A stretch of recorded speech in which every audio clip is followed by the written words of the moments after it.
Hi, Karen Curry Parker here. Welcome to day 2 of our conversations about auras. Yesterday I talked a little bit about why some of the conversation around the traditional human design explanation of aura type doesn't completely bear out when we look at the science of what is an aura. So this week, for the rest of the week, I want to unpack a little bit more about the relationship between your aura and your human design type.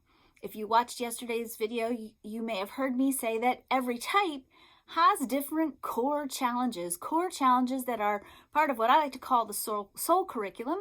And when we master those challenges, we move into a greater state of alignment with our authentic selves, and consequently a higher state of what's called coherence, which is actually a biological state, which actually increases our aura size, the electromagnetic resonance field that emanates from the heart. So today I want to talk a little bit about manifestors and the code, if you will, for manifestors and what they need to do to amplify their alignment with their authentic self, and what they need to do because of that alignment to increase the quality of their energy field, and how they can live more true to themselves as a pathway to increasing their capacity to impact others, which is ultimately the purpose or the role of the manifestor. The manifestors, which I like to call initiators in quantum human design, are here to initiate others into a wave of transformation, because the manifestor has a deep, inherent, nonverbal connection to the pure expression of life's intelligence, the quantum field, rolling through them. And it's through their following that internal prompting around their creative flow that they create a wave of alignment that initiates others into new possibilities of their own alignment with their authentic self. So, traditional human design teaches that the aura of the manifestor is closed and repelling. I would like to redefine it and say that a healthy initiator type, their aura has the potential to be dialed in and in the flow, that internal reference point is a checking in, an inner alignment, and a lot of the manifestor process is an inner process, an inner alignment with their connection to that flow, and an attunement that gives them a signal when the timing is right to then take action in the flow of what on the inspiration, or that click, if you will, that tells them, hey, it's time for me to follow my inner alignment and go do what I need to do to fulfill my purpose as an initiating force. I said yesterday, and we'll talk about this all week, that there are 2 things that you really need to pay attention to if you're going to increase your aura quality and make your aura function in its highest way possible, and to ultimately use your energy field not only to attract into your own experience what's good and right for you, but to also lift others up in the process. Those 2 elements that help increase the health and the strength of your energy field are self-love and self-worth. And for the manifestor type, that connection to self-love and self-worth is tied deeply to their sense of empowerment. As a manifestor or an initiator, you are deeply connected to a powerful flow of energy. And if you get disconnected from that flow, if that flow gets disrupted, or if you deny that flow, which is really what I see most commonly, what happens is you lose your connection to your right place in the world, your right role in the world, if you will, and you consequently lose connection to your lovability and your self-worth. So manifestor or initiator types, in order to increase their self-love and their self-worth, have to also really explore how they can reconnect to their inner sense of power, their inner alignment with their powerful essence, and how they can be in the flow and give themselves, or create for themselves, a world where they have permission, if you will. And it's internal permission, not external permission, where they have permission to follow those inner promptings, those inner places of right timing, right alignment with that flow. What I commonly see is that initiator types very quickly, at a young age, lose their connection to that inner creative flow. We're told, oh, you can't do that. Or people tell them, you can't, you need help, or no, don't do that. That whole shutting down the flow of the initiator types causes them to get confused about who they are, what they're here to do, and they do lose connection with that ability to trust, which is a big piece of it, to trust that nonverbal inner flow.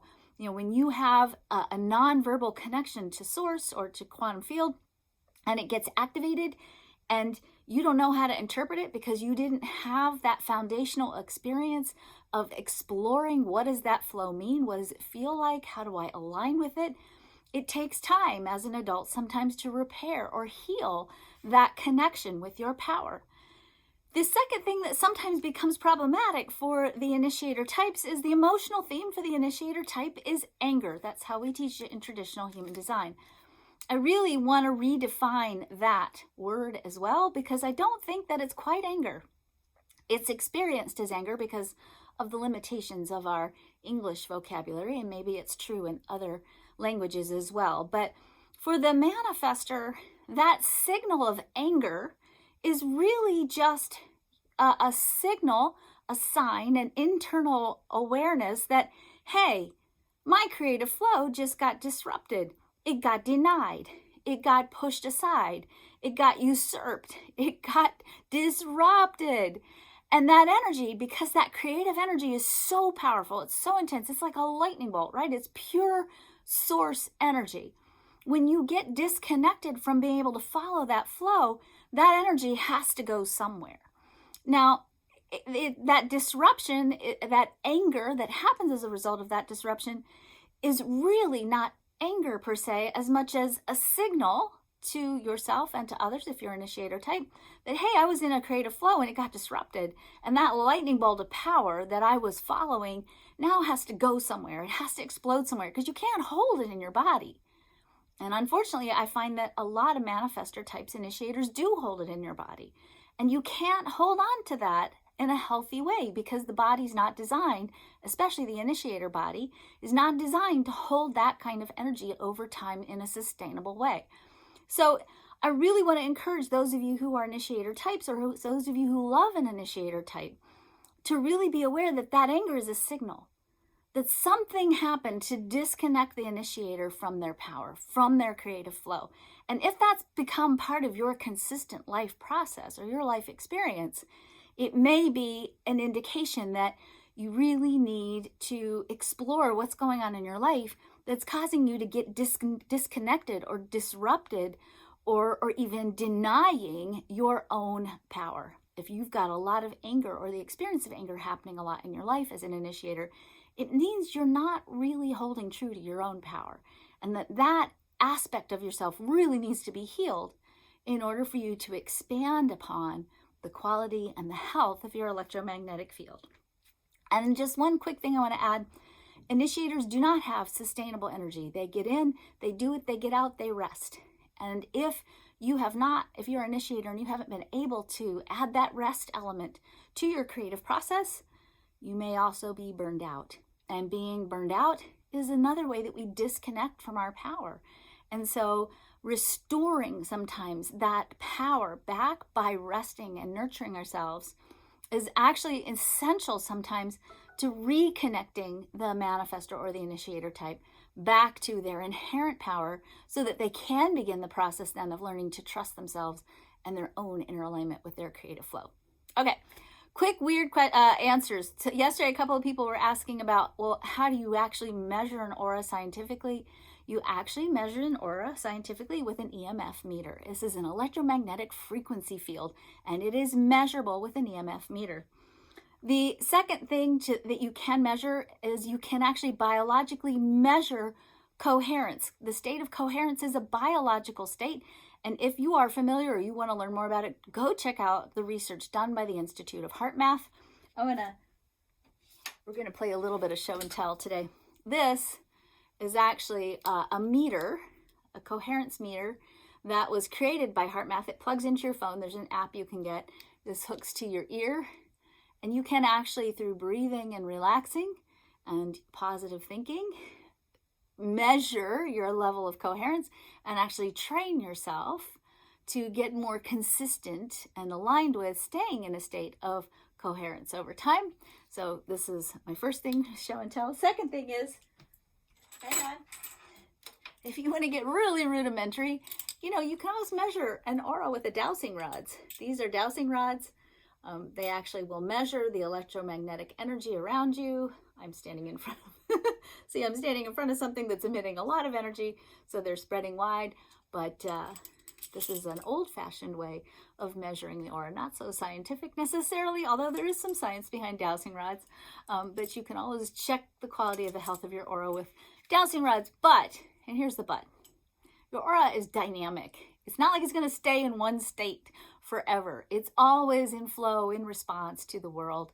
And even if you go get like an aura photograph, or you go, you know, those colorful photos that they take of your aura, you know, your aura photograph, which is, I think, basically Carillion photography, your aura is going to change all the time.